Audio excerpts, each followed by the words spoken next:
In Oliver Sloup of Blue Line Futures in Chicago. All right, Oliver, what does that mean when you have divergence in the soybean complex like that? You have soybeans a little higher, the soy meal pretty firm, very sharply higher almost, and then oil going down. So the three are not in agreement here this morning. What's going on? Right, a little something for everybody, and I think that can be said for the broader grain complex as a whole. We've got wheat near unchanged, beans up, and corn lower, so it's the common theme today, and I wouldn't be surprised to see that choppiness continue, but meal is one of those markets that isn't so oversold here over the last several months, and I think what we're seeing now is a bit of a short squeeze, and that's propelling the market a little bit higher. Shorts are having to buy back those positions. It's a relatively thin market, and so we're seeing that help support prices more than it might otherwise would.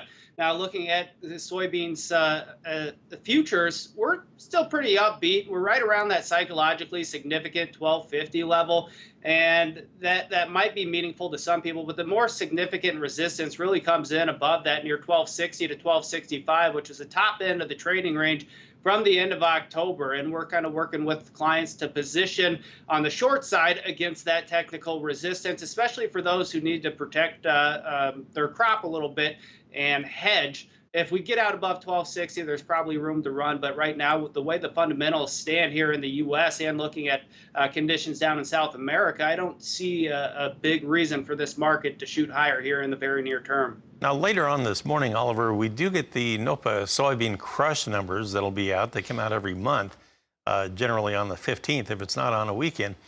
What's the trade looking for there this time around? Are they looking for a pretty good crush?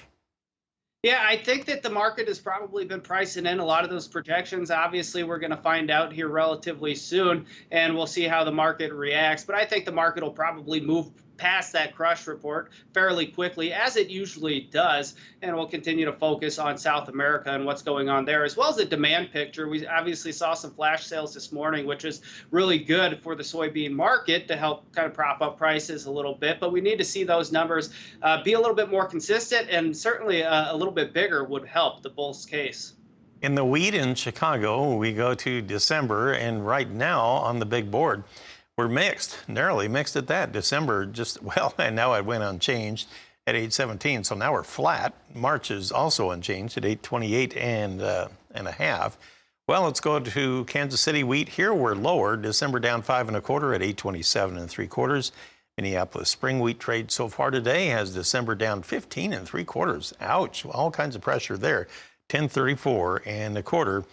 And in that cotton market today, December now up 11 points at 117.80. That would be per pound, of course. And oats down 14 1/4 on December at 719 3/4. Now we'll pause for a break and talk more with Oliver Sloup about livestock right after this. Well, livestock trade time, and let's take a look at live cattle futures with our quotes provided by Bar Chart here. We are still lower across the board. December now down 42 cents at 131.70, and February down 15 cents at 135.95. We've been talking about that through the morning here, how that spread relationship between December and February has been favoring the February all morning long, where it has been holding together relatively well against the losses in December. Meanwhile, looking at feeders, we're mixed. In fact, let's call it steady to weaker now, shall we? We have January unchanged at 157.72, March unchanged, April down 12. So just nothing going on there. That market is kind of doing a collective yawn right now. December lean hogs down 50 cents at 75.37. February down 1 tick, 2.5 cents higher. Excuse me, it's higher by 2.5 cents now at 80.57. It had been lower a little bit ago. So just straddling the fence there. Let's go back to Oliver Sloup. Do you see much happening here in our livestock trade this week after we saw the big gains, for example, in the cash realm over on the cattle complex last week?